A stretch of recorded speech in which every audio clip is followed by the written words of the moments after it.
My name is Claire Whitaker. I'm 32 years old, and last March, I woke up in the ICU with my chest wired shut and my mother's text glowing on my phone like a second wound. The surgery had lasted 8 hours and 40 minutes. That is what they told me later.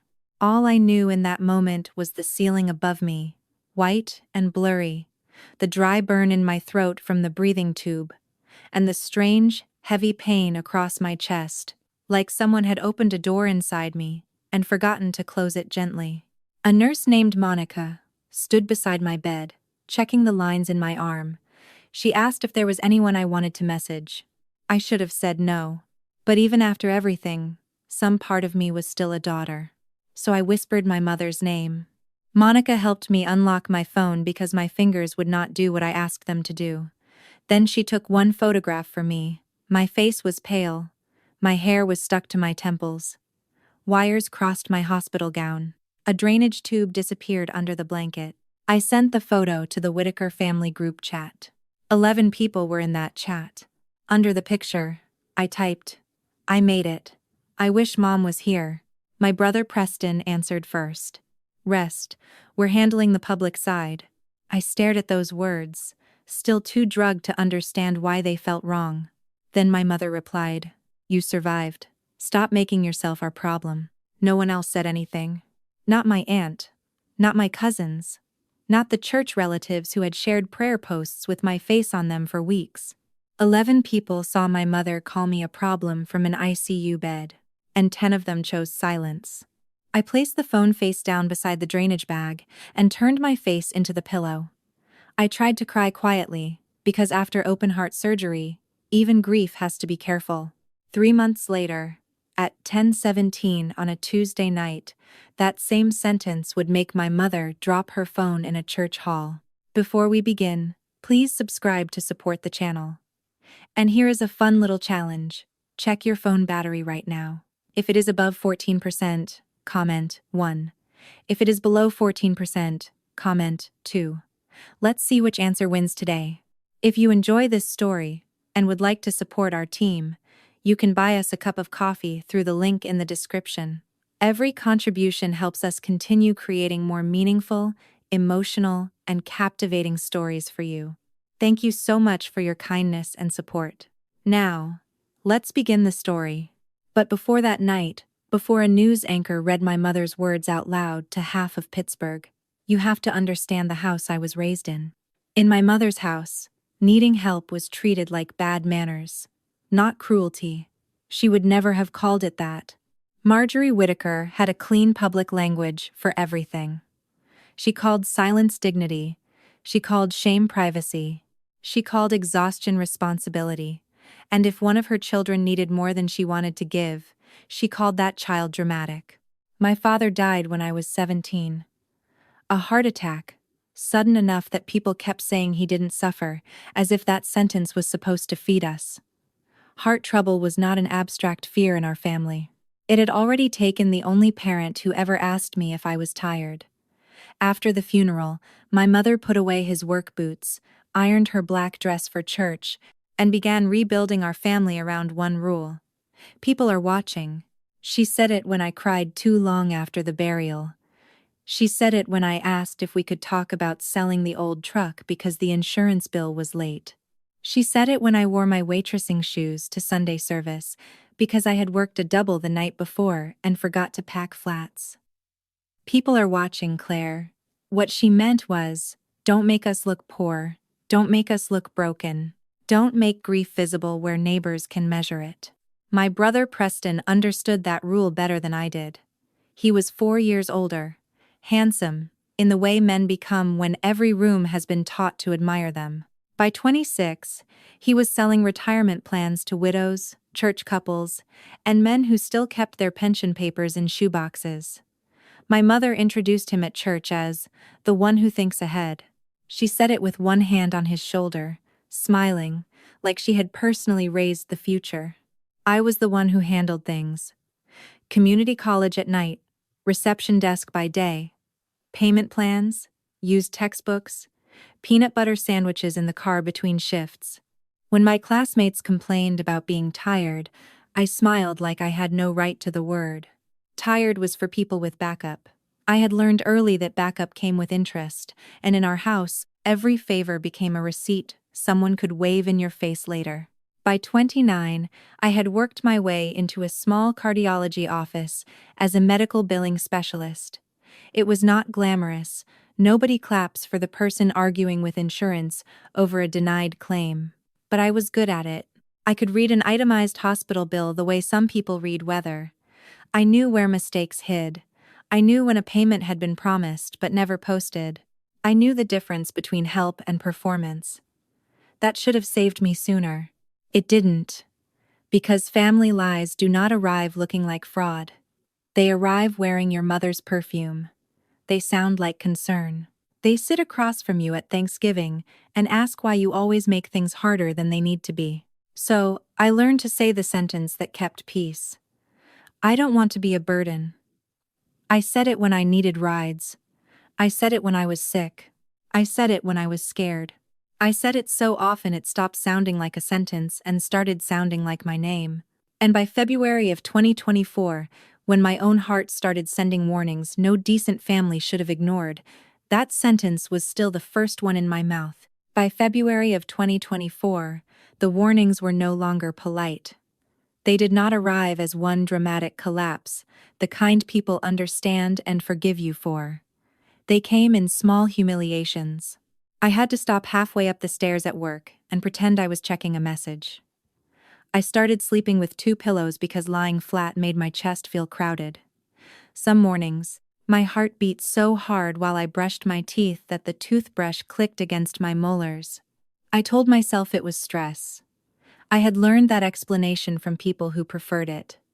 I had processed enough cardiology claims to know hearts do not wait for an age that makes other people comfortable. But knowing that for strangers did not mean I knew how to believe it for myself. When your whole life has trained you to be low maintenance, even your own body can start sounding like an inconvenience. The first time I nearly fainted, I was in the parking lot behind the cardiology office, holding a paper bag with my lunch in it. One second I was locking my car. The next, the asphalt tilted. Lydia Marino found me sitting beside the curb with one hand pressed to my chest and the other still gripping that stupid bag like saving a turkey sandwich mattered. She did not ask whether I was being dramatic. She crouched in front of me and said, "We're getting you checked. Now." Urgent care marked the referral urgent, which is the only reason I was sitting across from Dr. Evelyn Hartman 3 days later. From the parking lot, I called my mother because habit is stronger than evidence. I told her they wanted me to see a cardiologist as soon as possible. I told her it might be my heart. There was a pause, and for one foolish second, I thought fear had finally reached her. Then she sighed. "Claire, you're 32. You are too young to act like an old woman." Preston called later that night and told me not to Google symptoms. "You'll scare yourself into a diagnosis," he said, in the same voice he used when explaining compound interest to retired couples. 3 days after urgent care, Dr. Hartman looked at my echocardiogram and stopped using the easy face doctors use before good news. She closed the exam room door softly. I remember that more than the medical words. Severe valve, deterioration, enlargement, surgical timeline, open heart repair. Before spring, preferably sooner. The room stayed exactly the same, but my life did not. I stared at the paper sheet under my legs and tried to make my breathing quiet enough not to embarrass me. Dr. Hartman pulled her chair closer and said, "Your heart has been working very hard, Claire. Harder than anyone around you may have realized." I looked away because kindness from a stranger can feel almost violent when you are not used to it. In the parking garage afterward, I sat with both hands on the steering wheel and called my mother again. I told her the surgery would need to happen within weeks. Her first question was not whether I was scared. It was not whether I needed a ride, or whether I wanted her to come over, or what the doctor had said about my chances. Her first question was, "Have you told the church yet?" That was when I understood she had not heard my diagnosis. She had heard an announcement. By the time I hung up with my mother, the parking garage had gone dim around the edges. I sat there with the phone in my lap, listening to cars move somewhere below me, and understood that my surgery had become two different things. To Dr. Hartman, it was a medical emergency. To me, it was fear with a date on it. But to my mother, it was already becoming a story. A story with flowers, prayer chains, soft lighting, and her standing close enough to look heartbroken without having to actually hold my hand. 2 days later, Lydia walked into the break room at the cardiology office, holding her phone like it had bitten her. I was sitting at the small table near the vending machine, trying to eat crackers because my stomach had stopped trusting real food. She didn't sit down right away. She just looked at me, then at the screen, then back at me. "Claire," she said carefully, "did you approve this?" I knew from her voice that whatever she was showing me was not going to be small. The page was called A Heart for Claire. There I was, smiling in a photo taken the year before outside the clinic, wearing blue scrubs and holding a stack of patient folders against my hip. Lydia had taken that picture for the office newsletter after I helped an elderly man get a denied cardiac rehab claim reversed.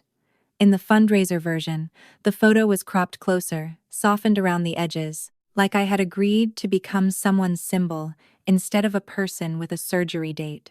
The paragraph underneath was beautiful in the way dishonest things can be beautiful.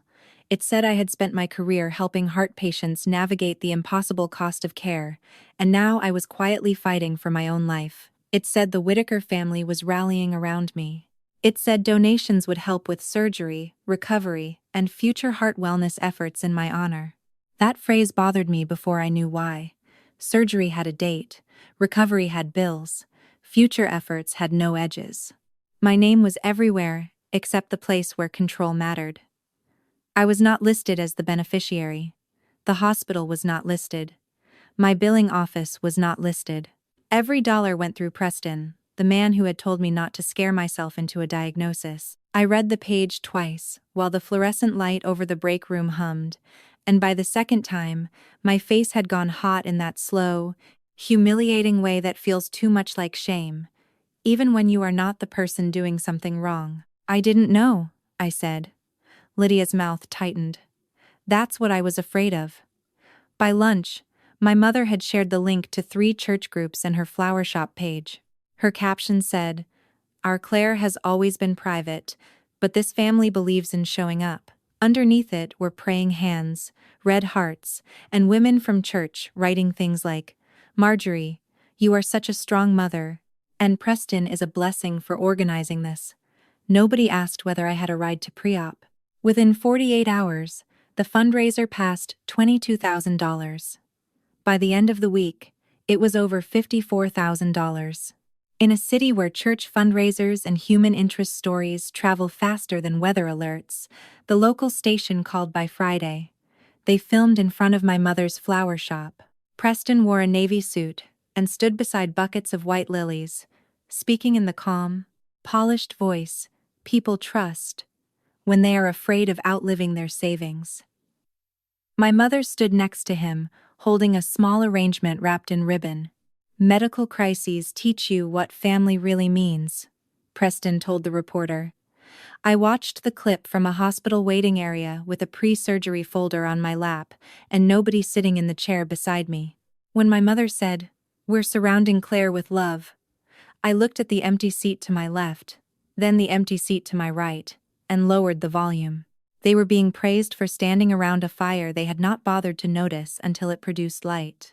The next afternoon, Preston asked me to meet him outside a coffee shop near his office. He said he had good news. He handed me a check for $1,500, oversized and glossy, the kind charities use when they want the picture to matter more than the money. The pre-surgery estimate in my bag was already several times that amount. Before I could fold my arms around my ribs, one of his assistants stepped out with a camera. "Just one photo," Preston said. "People need to see that support is reaching you." I held the check because I was tired, because surgery was scheduled, because part of me still believed refusing help made me difficult.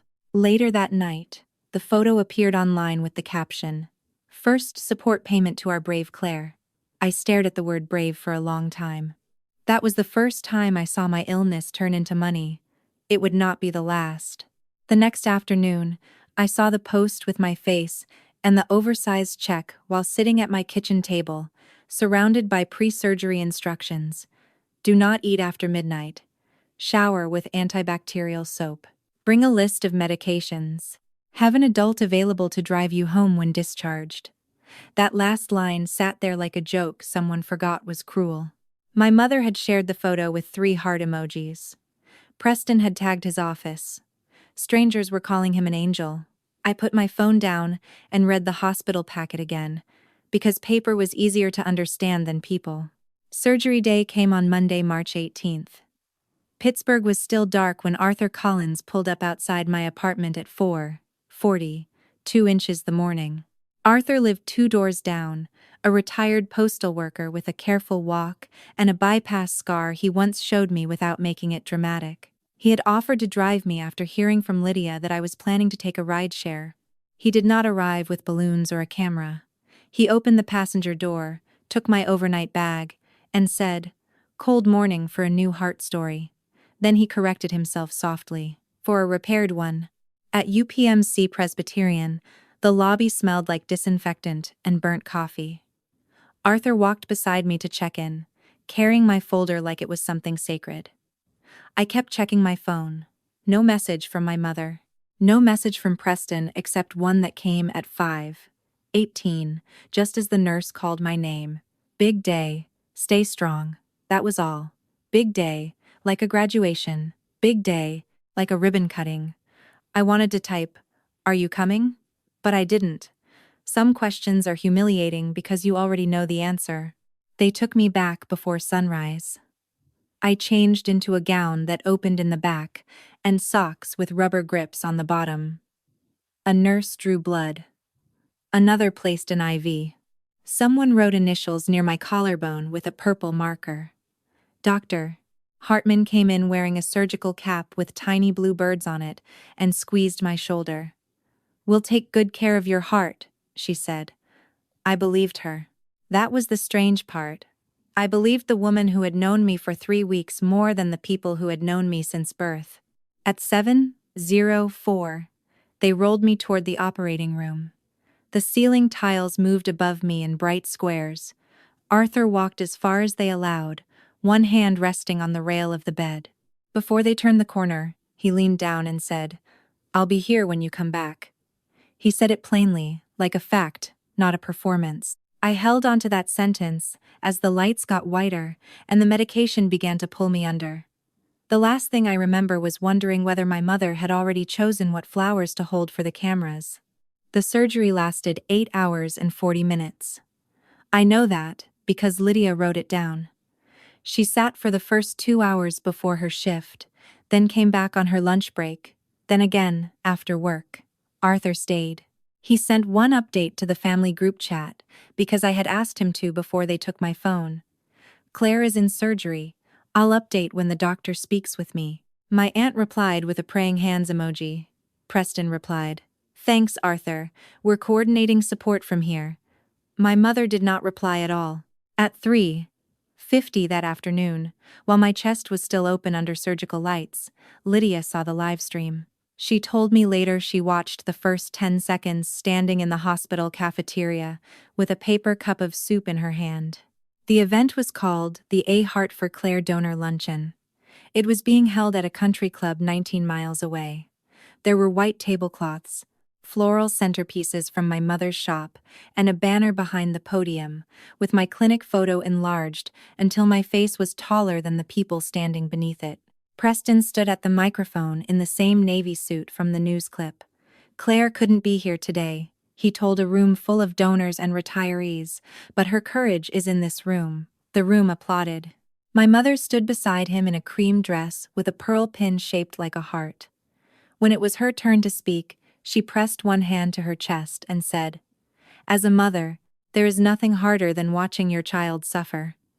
19 miles away, she was not watching. Strangers were. Machines were. Arthur was. Then Preston announced the next step. Part of the money raised, he said, would launch the Whitaker Heart Wellness Fund, a community effort to help families plan responsibly after medical crises. People stood. Glasses lifted. Someone in the live stream comments wrote, "What a beautiful family." Lydia shut her phone off before she threw it. She came back to the surgical waiting area and found Arthur sitting under a muted television, my bag beside his shoes. Neither of them knew yet whether I would wake up. Across town, my family was serving plated chicken under my name, while strangers waited to learn if I still had a pulse. Dr. Hartman came out after 4, when the waiting room windows had started turning gray. Her mask hung loose at her neck, and Arthur stood so quickly he knocked his knee against the table. The repair had held. The numbers looked good. There would be a hard recovery, but I had made it through the part nobody could fake. Arthur called Lydia first. Then, because I had asked him to, he sent the message to the Whitaker chat. "Claire is out. Surgeon says repair was successful." My mother responded 11 minutes later, not with relief, not with a question, but with a heart emoji under the luncheon photo, as if the picture had survived surgery instead of me.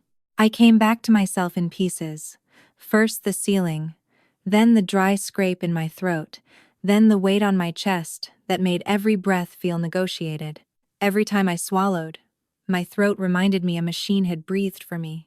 The room was dim, except for the monitor beside me, green lines rising and falling like proof I had not imagined surviving. Monica was there, adjusting something near my shoulder. She told me not to try to talk yet. I tried anyway. Nothing came out but air.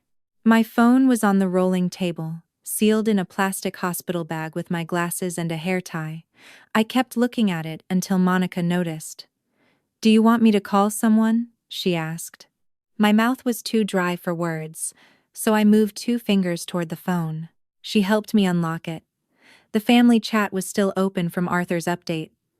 I saw his message. I saw Preston's reply. I saw my mother's heart emoji under the luncheon photo, as if the picture had survived surgery instead of me. I don't know why I still wanted her. That is the part people who grew up loved may never understand. Even after the silence, even after the fundraiser, even after the country club applause, some small injured part of me still believed. A mother could look at her child in a hospital bed and remember what she was supposed to be. I typed with one shaking thumb, stopping twice because the IV tugged when I moved. "I made it. I wish Mom was here." Then I asked Monica to take a picture. She hesitated, not because she judged me, but because she understood what the picture showed. My face was gray-white. My hair was damp at the edges. Wires crossed my gown. The blanket rose over tubes I did not want to think about. I looked less like a woman than a warning. Monica asked, "Are you sure?" I nodded. I thought maybe the truth of me would do what my words had never done. I thought maybe proof of pain could make my mother gentle. That was how much I still had to learn. Preston answered first. "Rest. We're handling the public side." Public side. My brother had divided my survival into departments. The hospital could handle the body. He would handle the image. I stared at those words until the letters stopped behaving like language. I waited for someone else to answer. An aunt. A cousin. Anyone who had typed praying hands under my face for weeks. The same relatives who had praised my mother's strength saw the message land. This time, their silence had no caption to hide behind. Then my mother's message appeared. "You survived. Stop making yourself our problem." The monitor kept beeping. That is what I remember most. It did not gasp. It did not pause. It just kept counting the life my mother had reduced to an inconvenience. I typed, "I'm sorry," then deleted it. I typed, "I don't want to be a burden," then deleted that too. For the first time, I let the text box stay empty. Monica did not ask what happened. She looked at my face, reached over, and turned the phone screen down on the table.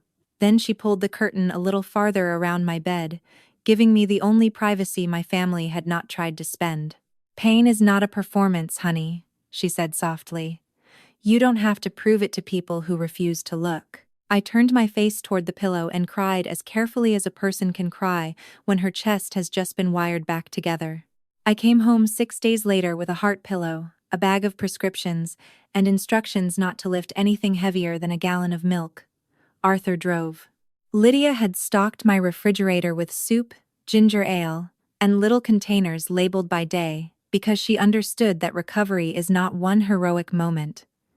It is Tuesday, at 2 p.m., when you cannot open a jar. It is Thursday morning, when walking to the bathroom feels like crossing a county line. My mother did not come by. Preston sent a thumbs-up emoji under Arthur's discharge update. The bills arrived before my strength did. Hospitals do not send them all at once. They come in waves, each envelope pretending to be the last. I opened them at my kitchen table with a heating pad behind my shoulders and a legal pad beside my coffee. Out-of-pocket hospital charges, $11,850. Anticoagulant medication and INR testing, $1,240. Cardiac rehab, $2,100. Transportation and parking, $640. Lost wages from 7 weeks of reduced pay, $2,870. By the time I added it twice, because pain medication made me distrust my own math, the number sat at $18,700. The fundraiser page was still public. $96,400 raised. My actual care had received $3,700. One glossy check. One later transfer Preston labeled final help.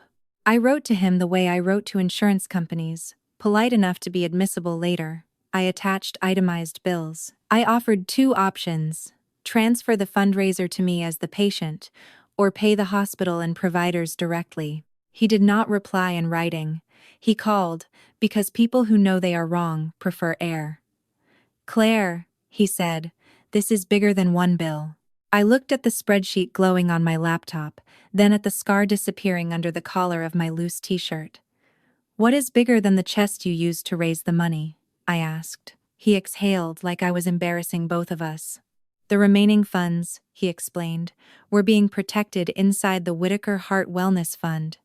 Protected from impulse. Protected for broader impact. Protected by people who understood strategy." He said all of it in the gentle voice men use when they want control to sound like wisdom. A week later, Arthur drove me to my follow-up appointment. On the way home, we passed the church, then the bus shelter near the pharmacy, and there I was, my clinic photo, my name, my diagnosis softened into a slogan: "Protecting your family's future after a health crisis." Free retirement seminar with Preston Whitaker. The Whitaker Heart Wellness Fund logo sat in one corner. Preston's office number sat in the other. Arthur slowed without being asked. For a few seconds, neither of us spoke. Then I said, very quietly, "He's selling it." That night, Lydia sent me a Facebook ad. Same colors, same photo, same polished voiceover. "When illness strikes, responsible families plan ahead." I played it once, then again, then a third time, because disbelief has its own appetite. My scar had become a sales funnel. My surgery had become proof of trust for people old enough to worry about hospital bills and retirement accounts in the same breath. I opened the closet, pulled out a blue binder, and wrote on the spine in black marker, "Claire Heart File." Then I started printing everything. By the third night after I saw my face on that seminar ad, the blue binder had already started to swell. I printed the fundraiser page, every update, every comment, where Preston thanked donors as if the money had passed through him cleanly. I printed the luncheon screenshots, the bus shelter photo Arthur took from the passenger seat, the Facebook ad Lydia sent me, and my own emails with the itemized bills attached. I made tabs because order was the only kind of power I had left. Surgery, fundraiser, payments, public use, questions unanswered. The family meeting came on a Sunday evening in mid-April. My mother called it dinner, which was how I knew there would be no food. I was still moving carefully then, one hand near my chest when I stood, a folded sweater pressed between me and the seatbelt on the ride over. Arthur offered to drive me, but I said no. That was pride, not wisdom. I wanted to walk into my mother's house under my own power, even if every step reminded me that my body was still negotiating with pain. The dining room looked staged. No plates, no water glasses, no roast cooling under foil. Just my mother at the head of the table, Preston to her right, and a manila folder squared in front of the chair, meant for me. The same chandelier from my childhood hung above us, throwing warm light over a room that had never once felt warm to me. Marjorie looked at the chair and said, "Sit down, Claire." I was already lowering myself into it. That was one of her tricks. Give an order after obedience has already begun, so she can still feel responsible for it. Preston folded his hands like he was about to explain a portfolio allocation. "We're concerned," he said. Not angry, concerned. That was the costume. My mother nodded slowly beside him. He told me recovery could make people emotional. He told me medical trauma often distorted judgment. He told me donors needed confidence that their generosity was being managed responsibly. Every sentence had padding around it, soft enough that a stranger might not hear the blade. I sat there with my incision aching under my blouse and realized they had rehearsed this without once practicing my humanity. Then Preston slid the folder toward me. Inside was a media consent and story rights agreement, printed on thick paper with the Whitaker Heart Wellness Fund logo at the top. I read the first page slowly. It gave the fund permission to use my name, my photograph, my surgical recovery, my medical hardship narrative, and any future updates related to my heart condition for promotional, educational, and donor-facing materials. Current and future campaigns. Digital and print. No expiration date. No compensation. There it was in clean legal language. They wanted to own the story my body had paid for. My mother leaned forward, her voice gentle enough to fool someone who had not grown up under it. "Sign it, and all of this unpleasantness stops." Unpleasantness. Not exploitation. Not fraud. Not my face on a bus shelter. Just unpleasantness. As if I had spilled soup on a tablecloth and refused to apologize. I picked up the pen because 32 years of training reached for it before the rest of me could object.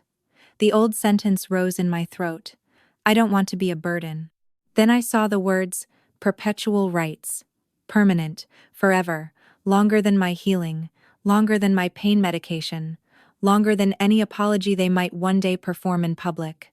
My family wanted permission to use my scar after I had finished learning how to breathe around it. I set the pen down. Preston's smile changed first. It did not disappear. It thinned. "You're making a mistake," he said.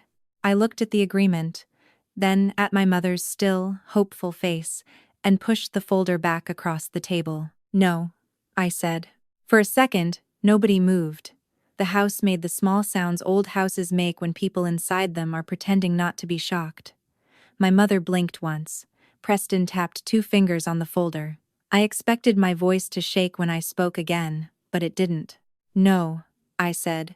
"I'm finally reading the document."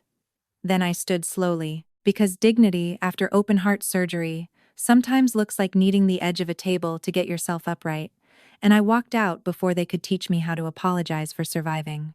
The Facebook post went up the next morning, written in my mother's church voice. It never said my name directly. That was the skill of it.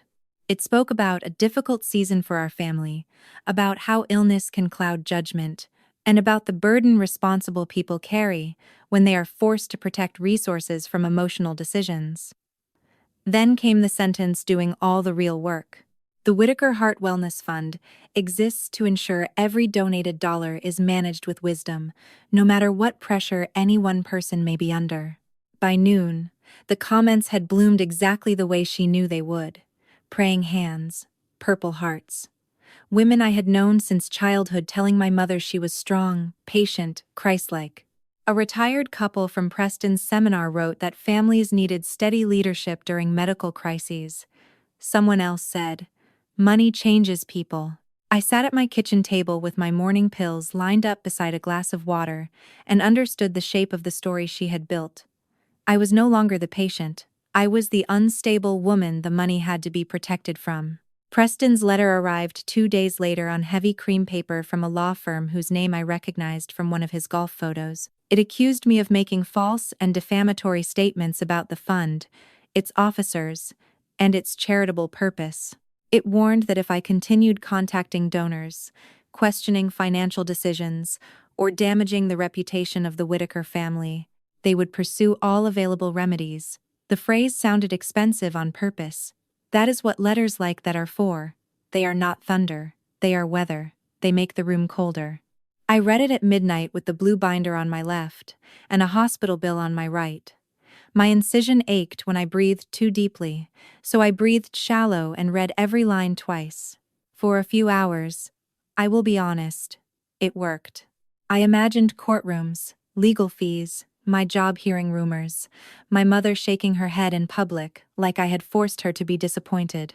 Fear has old keys. It knows which doors you forgot to lock. But then I opened the binder and looked at the numbers again.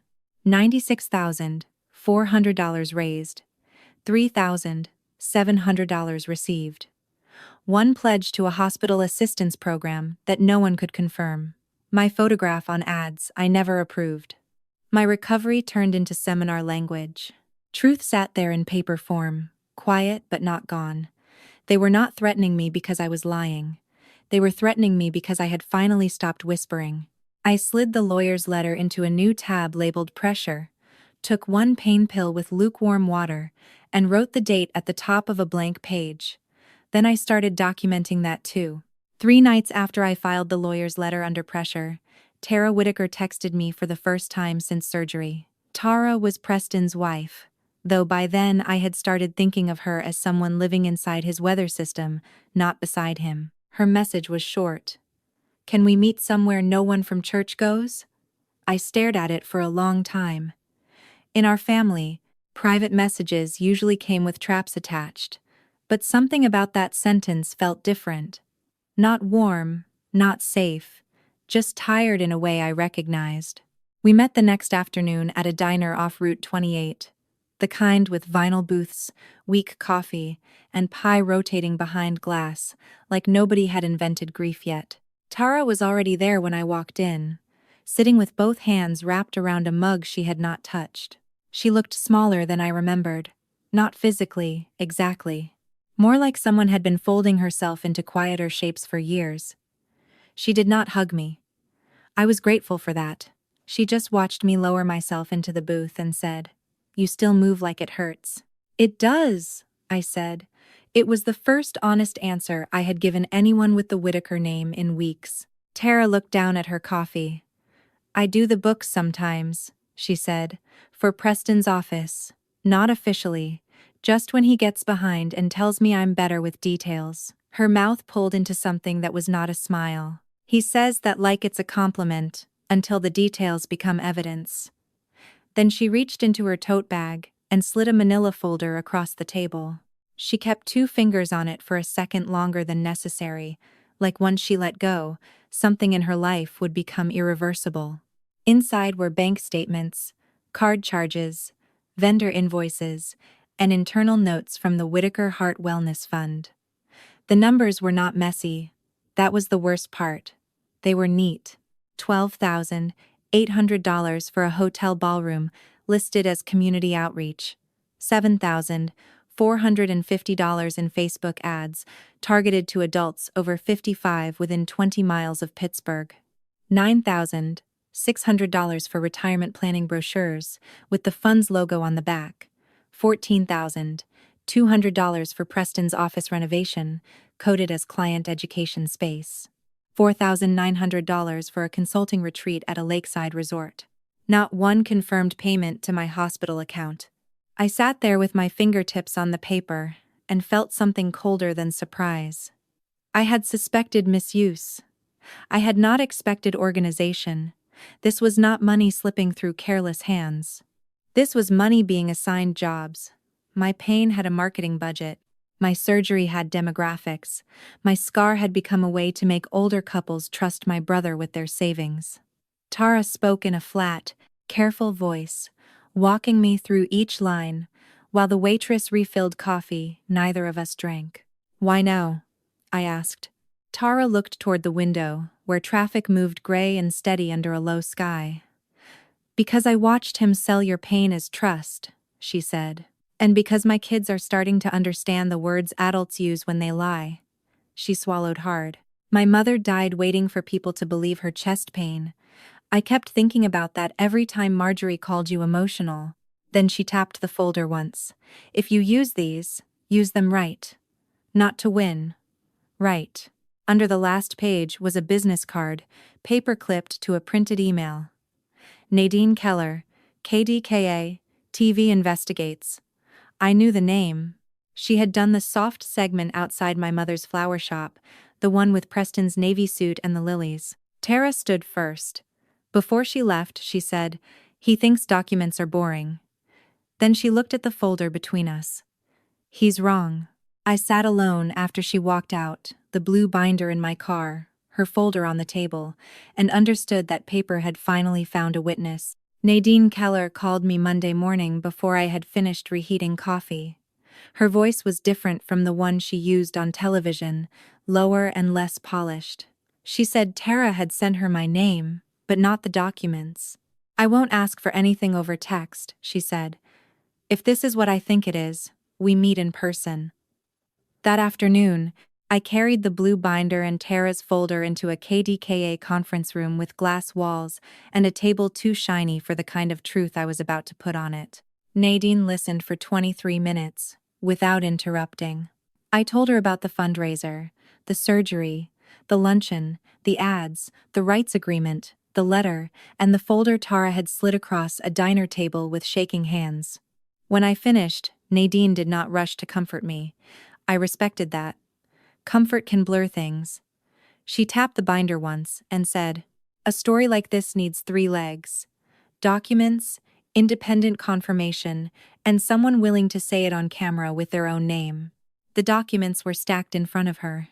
Independent confirmation came 2 days later, when the hospital assistance program emailed that no $15,000 pledge from the Whitaker Heart Wellness Fund had ever been received. The third leg was me. Nadine was honest about the cost. Once the segment aired, the fundraiser could be frozen. Donations might be refunded. My family would not quietly repay me afterward. "You could lose the money," she said. I looked at the scar under my collar and said, "I work medical billing. I know truth rarely pays the balance due." I agreed to the interview with conditions. No close-up of my scar, no hospital bed footage, no dramatic music under my breathing, no turning my body into the same kind of proof my family had tried to sell. Nadine wrote every condition down. Her producer pushed back once, saying people connect with visuals. I told him people could connect with numbers. They could connect with a mother's text. They could connect with the fact that $96,400 had been raised and $3,700 had reached the person whose chest had been opened. The segment was scheduled for Tuesday at 10:17 p.m. 4 hours before air, my mother came to my apartment with a cashier's check for $25,000 in a white envelope. She looked smaller without churchwomen behind her. "Take it," she said. "Call the reporter. Tell her you misunderstood. Let this family keep its dignity." I wanted that check.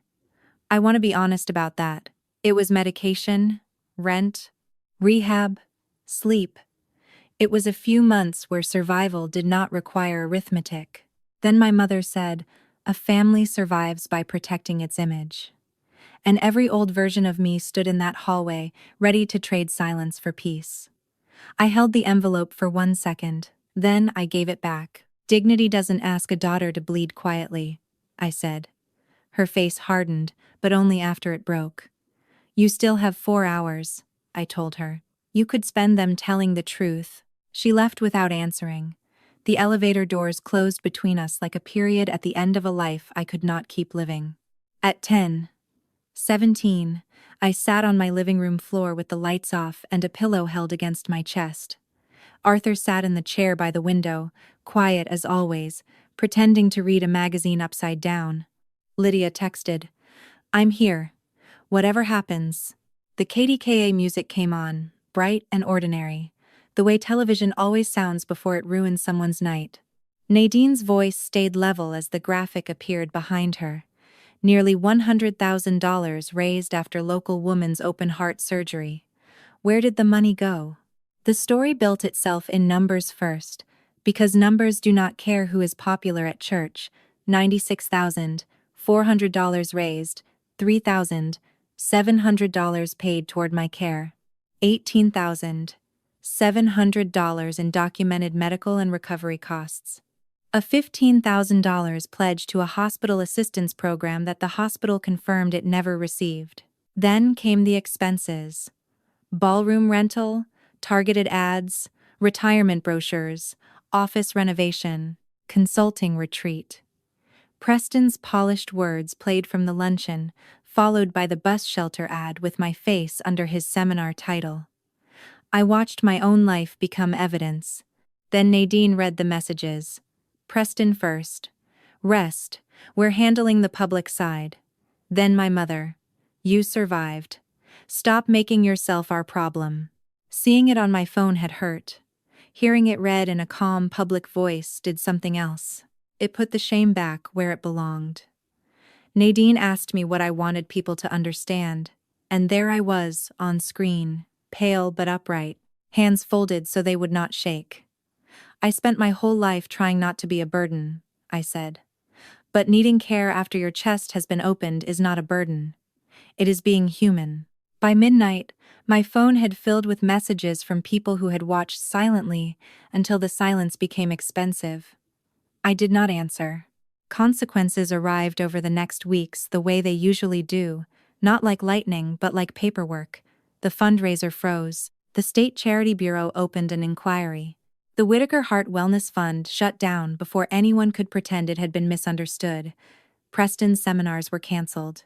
My mother stepped down from the church charity committee, using the phrase, "for the sake of healing," because even defeat needed a caption. The money did not come through my family. That was the cleanest part. Donors were directed to the hospital assistance program, and enough came in to cover my remaining bills and help the next patient after me. Tara left Preston that spring.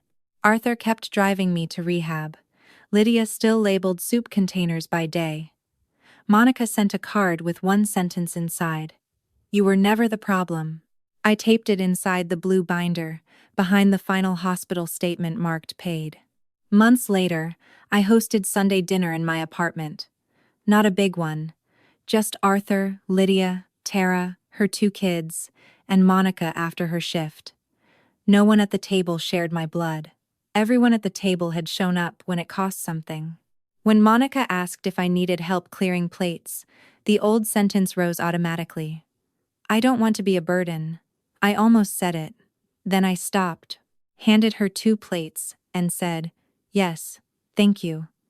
That was the part my mother never understood. Surviving the surgery saved my heart. Letting people help me saved the rest of me. The lesson I carried out of all of this was not that family can hurt you. Most of us learn that early, in small ways, before we ever have the language for it. The deeper lesson was that love without presence is just performance. A person can post your picture, say your name in prayers, cry under soft lights, and still not be the one who sits beside your bed when the machines are keeping count of your life. For a long time, I thought being strong meant needing less. I thought dignity meant staying quiet. I thought if I could make my pain small enough, polite enough, convenient enough, then maybe the people who were supposed to love me would finally find room for it. But pain does not become less real because someone finds it inconvenient.